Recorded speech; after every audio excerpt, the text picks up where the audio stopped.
I think, Madam Rajavi, without your leadership,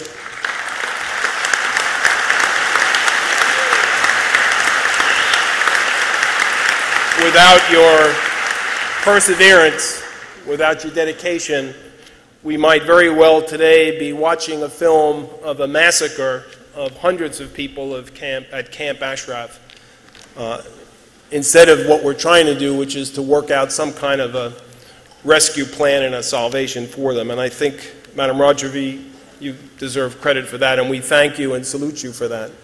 We have been speaking, as you've heard, at a very high level with the State Department, some of us, on weekly, even bi-weekly calls.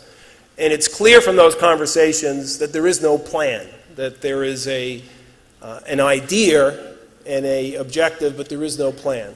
For instance, we asked, why can't the UN interview these refugee candidates in Camp Ashraf?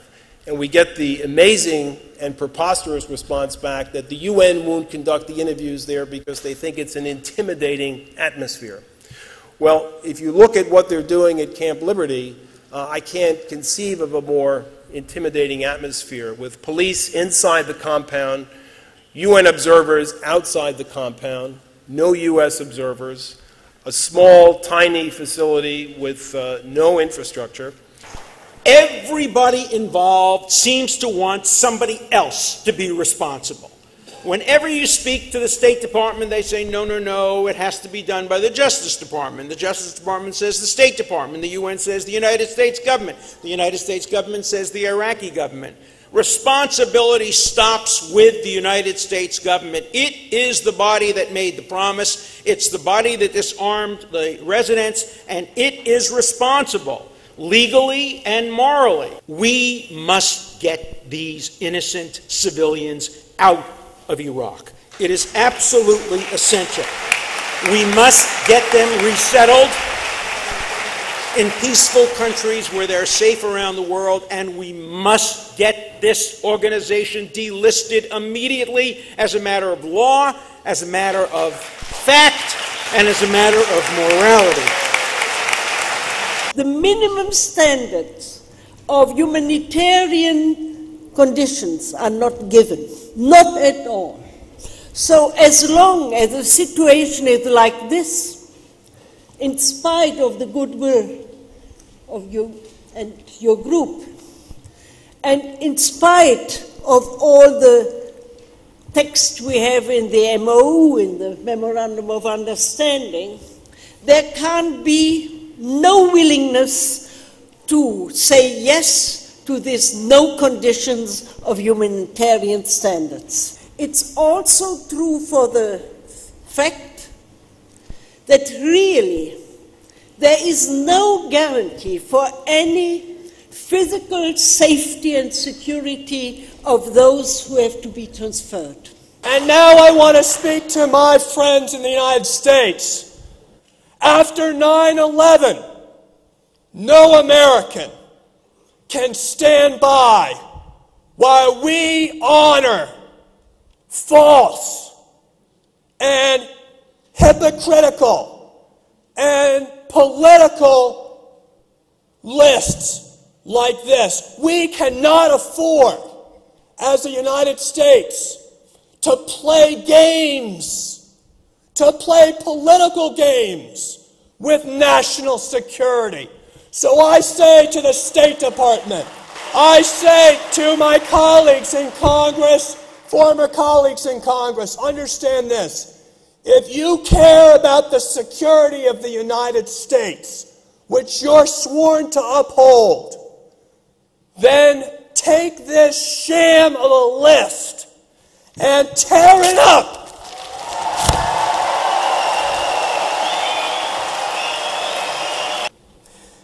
When we gave each and every person at Camp Ashraf a written promise of protection and security, just like the Judge McCasey showed, and he raised the ID cards, that was my unit. The patch on here is the 89th MP Brigade, and I commanded that unit when we issued over 3,400 ID cards showing the United States says you are a protected person, and by gosh, we're going to protect you. Unfortunately, the two people on these cards were not protected. They fell at the hands of supposed Iraqi guards. In 2009, we walked away from that commitment and have been living in bliss, pretending the people of Camp Ashraf no longer exist.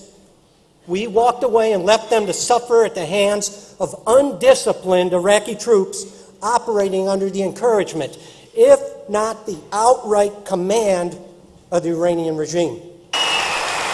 Many months have elapsed since the U.S. Court of Appeals told the State Department it was wrong and told them to fix it.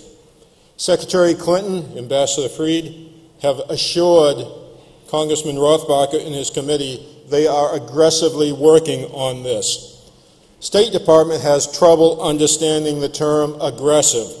The United States spent equal amount of time that has been done right now entering and completing World War I than it has taken State Department to resolve one question and acknowledge that it was wrong and MEC is not a terrorist organization. Camp Ashraf, by moving it, is going to turn into a concentration camp at Camp Liberty.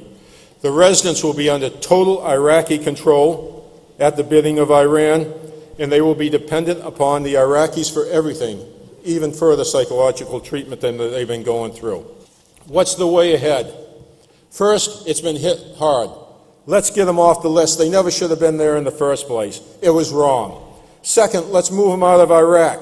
7 Airbuses could come in to Baghdad International or Balad, and everybody at Camp Ashraf would have a seat. It would be just like a Dunkirk operation. Bring them to the United States. We have the facilities in the United States to house them. I do not believe in the good intention of the government of Iraq. This government cannot be trusted. We have enough evidence on the ground, and I must not only refer to the massacres, which we have already seen. The actions of this government during the last months show it to everybody that this government does not want to protect the residents of Camp Ashraf, but what this government wants is to put them in jail and to have them under control. That is what they want. I fully support what was said here already, that a memorandum of understanding must be renegotiated and that it must contain the most important elements: safe and safety for all the people from Camp Ashraf moving to Camp Liberty, safe transportation, safety and protection in the camp itself, no arrests and no harassments, no police presence within the fenced part of the camp, respect of all the human rights, including property rights of the residents, and of course creating decent living conditions according to international standards. I fully support the idea to organize an international conference that would discuss and negotiate and would come to a binding agreement. It has to be an internationally binding agreement that can be enforced if there is a need to do it. Iraq is simply using the U.S. listing as a terror organization for righteous justification of killing innocent people, women, and children. With such an obvious misuse and misunderstanding by the Iraqis, the FTO designation, shouldn't the United States just delist the MEK? It's simply against Geneva Conventions, human rights, to transfer people to a camp in which they will not be adequately taken care of.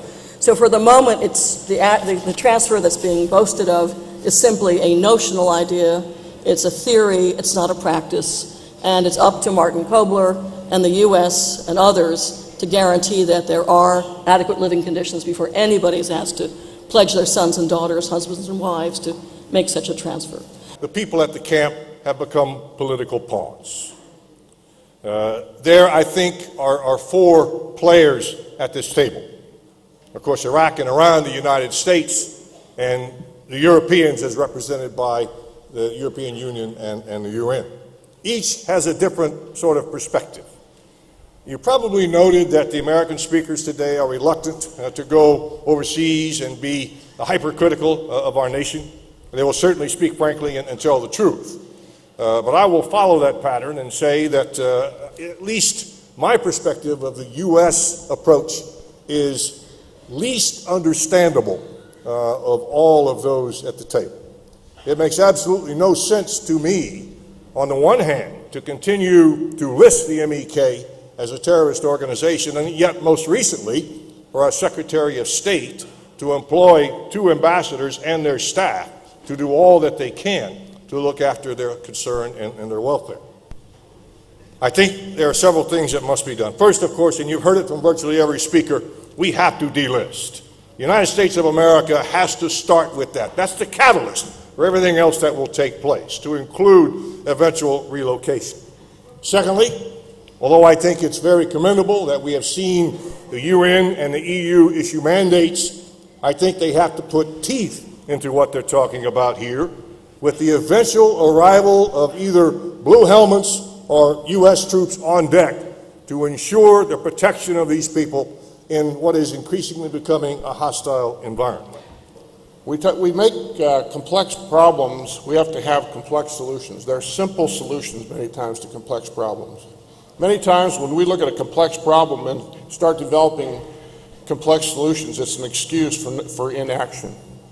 There is no reason today why the Camp Ashraf issue and the MEK listing cannot be solved. It's as simple as that. And there's only one step we need to take to solve this problem today, and that's to delist. Thank you very much. Our committee finds the transfer of the residents to Camp Liberty unacceptable unless the minimum demand announced by Mrs. Rajavi are implemented. The residents' representatives must be given 48 hours advance access to Camp Liberty for inspections of the site, and the residents must be permitted by Iraq to transfer their personal items to their movable property, especially their vehicles, to the new site. No Iraqi armed forces must be inside the new camp, whatever the reason or the pretext. International attention must be conveyed to this operation. I think that members of parliament and international personalities, as those who are here today, must be allowed as observers to these operations. First of all, I believe that we all endorse Madam Rajavi's suggestion for the convening of a conference to clarify the MOU. Currently, it is clearly inadequate to the challenge. It only runs a couple of pages and does not provide the details that are absolutely necessary to ensure the safe and secure transfer of the Camp Ashraf residents to Camp Liberty. It's easy to see if you look at the MOU itself. It's a very short document. Also, in the conference calls that Director Free referred to earlier with the State Department over the past month, it's clear that there are many questions that have been left unanswered. And the residents at Ashraf themselves know that the MOU is inadequate. They sent a letter to the Secretary General Ban Ki-moon on December 26th calling for greater clarification to ensure their safety and security. So I endorse, and I think we all endorse, a conference to be convened in Paris or Brussels or Geneva, to be chaired by the UN Special Representative for Iraq and attended by Maryam Rajavi and your representatives, Ambassador Dan Fried, Iraqi officials, U.S. Embassy Baghdad officials, Ambassador de-Ruyt, the EU's High Representative, the UNHCR, and other European parliamentarians who have a strong interest in making sure that this project goes as safely as possible.